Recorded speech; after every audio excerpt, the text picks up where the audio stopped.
Hey, this is Max. Welcome back to another CSR2 video. Let's talk about finding your friends in this video. So before you go any further, first thing first, you should have a communication with the friend that you're trying to lobby with and confirm they're in fact in the lobby you're looking for. In this case, he happens to be in 7.7 with the guy next to him called Race Hunter Win Loss. And here is Race Hunter, therefore I found my friend Eklavya really fast. Now, crazy dude, true WL, it's his IGN. I message him, say come out of the gas screen and let's race.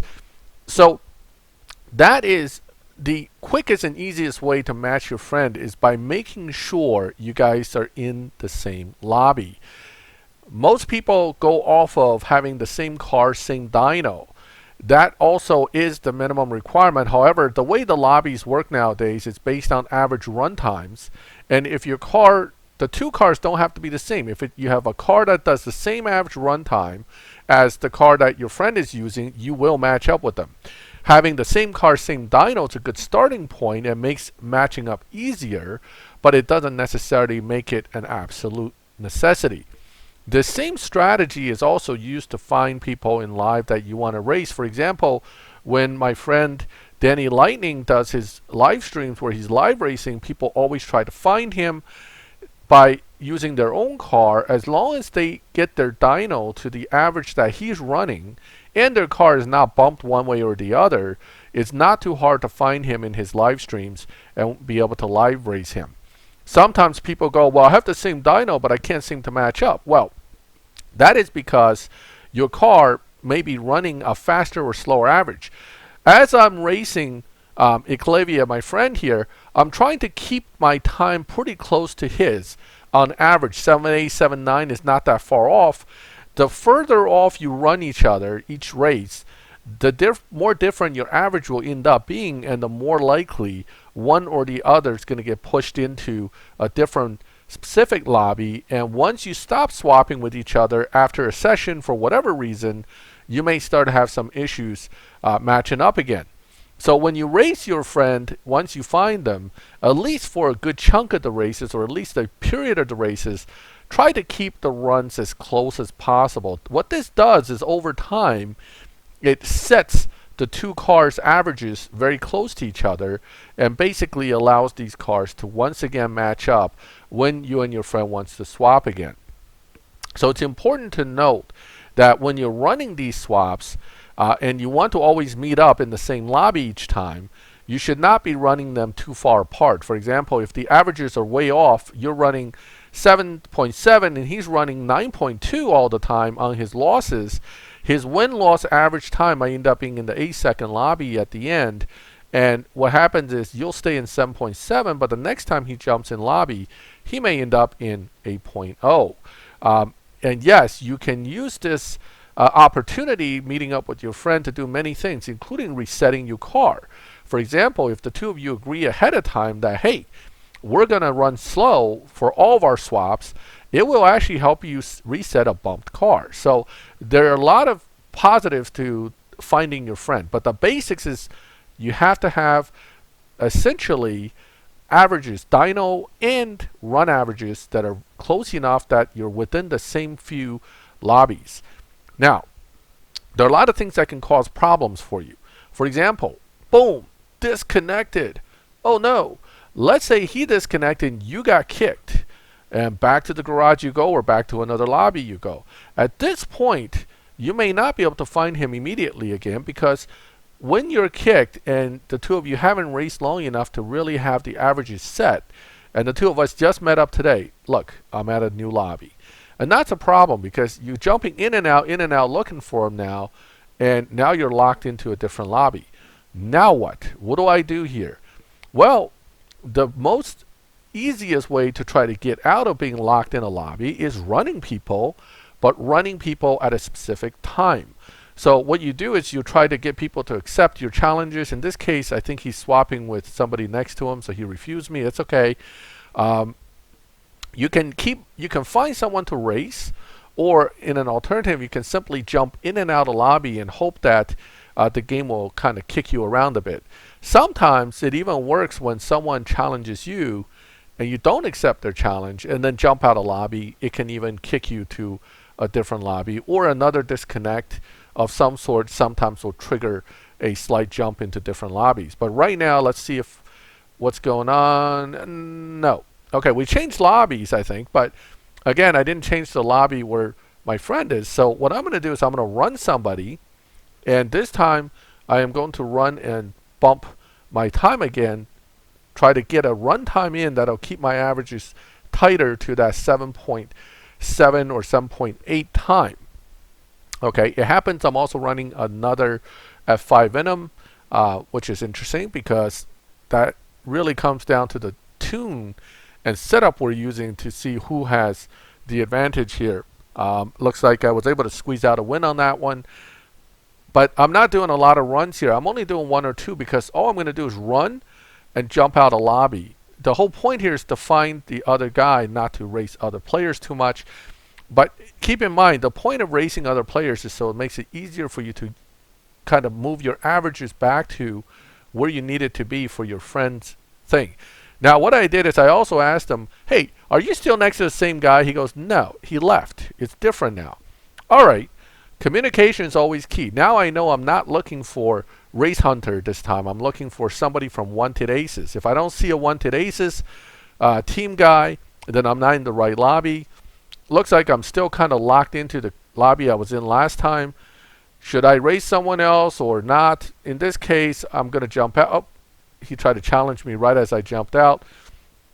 Now, I could wait and see if he comes out. If he doesn't, I'm just going to leave. But looks like he's still on the getting refused and kicked screen. So out, back in, and boom, right there, found my friend again. Wanted Aces guy right next to him, as he indicated on the chat.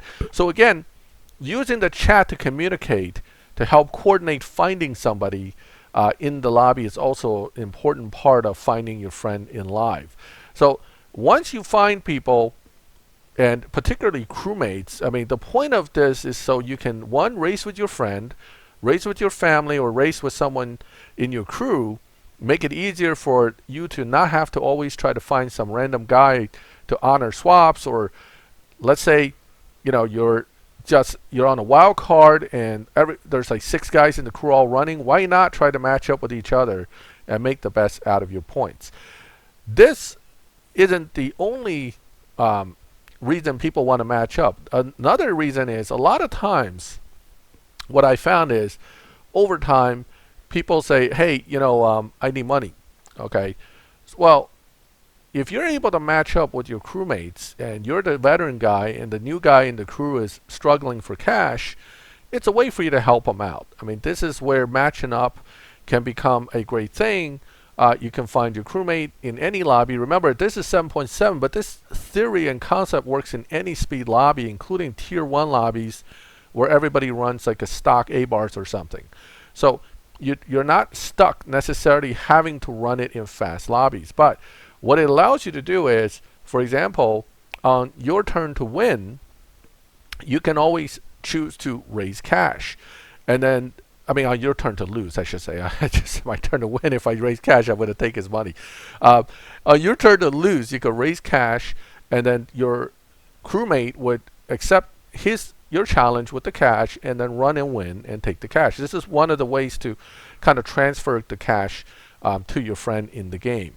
So it's basically why we want to learn how to match up. But again, the key here isn't necessarily always your exact dyno. You certainly want to card out dynos within the bracket of time, but it's the average runs over time that really makes it easier or harder to match up with your opponent. And if your car is kicked, anytime you get dropped, whether it's a disconnect, an accident click too early, or any other issue, if you're kicked, expect that you're going to be bouncing in and out of different lobbies for a little bit, because the game usually don't immediately put you back in the same lobby. But if you do something long enough together with the same cars, or even the same 2 cars, even if they're different cars, you'll start to find that you're able to more and more often get together very quickly when you jump in lobby. In fact, a lot of guys who do accounts, can literally jump into lobby with each other instantly. I'll show you that in a minute to show you how that works. And so you understand that this is how some people are able to find their own accounts very easily in live. Here I'm giving Eklavya a 200,000 bet. Again, this is how you, on your turn to lose, if you raise money and you're the veteran player with more cash, here's your chance to help out a newer player or another player. It doesn't have to be a newer player. It could be anybody who's short on cash, okay?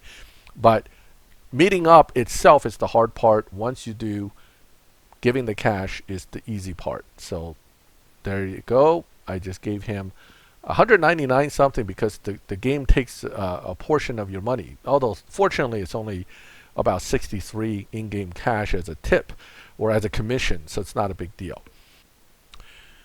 So here I'm going to show you this in application with my own accounts. Over time I have developed Swap 1 and Swap 2.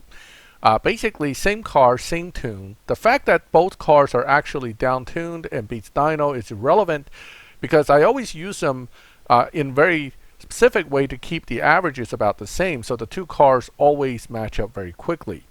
When you jump out to the lobby, all you have to do is literally try to get into live racing around the same time. This again, if you're not racing your own account, you would coordinate with the other person on an app, but it really doesn't matter. As long as they match up to the same average, they'll end up in the same lobby. Now the one account is delayed a little bit, but you see the other account is there. Oops, I just clicked the wrong guy. So I'm gonna have to run somebody, but point is the accounts always end up in the same lobby very quickly. I don't have a problem running someone else here and there, but I try not to run other people too much because you don't want to race it too hard and then keep changing the averages of the two cars. If you race one person with one car, you're probably going to want to race another person with the other car too, or at least have 15 or 20 races in a row where the two cars are together so they don't bump apart. But this is applying that what we discussed earlier to my own accounts. As you can see, very easy to match up because these two cars have been doing this for a while with the other car on the other account. So this is why you see some people with two of their own accounts hanging out in lobbies. This is how we manage that through the matchmaking system and average run system to run two accounts swapping with your own account. Now when you're doing this, of course, it's a little bit slower than if you were racing another person because you're managing two devices or two screens at the same time.